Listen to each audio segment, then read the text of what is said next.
வெற்றிவேல் முருகனுக்கு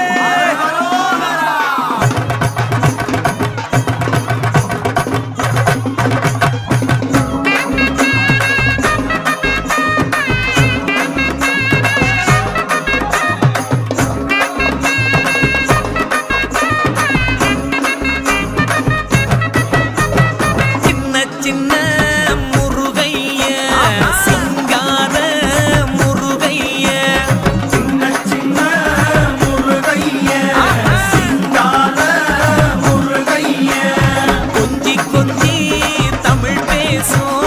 செந்தில் பட்டி வேலனவ கொஞ்சி கொஞ்சி தமிழ் பேசும்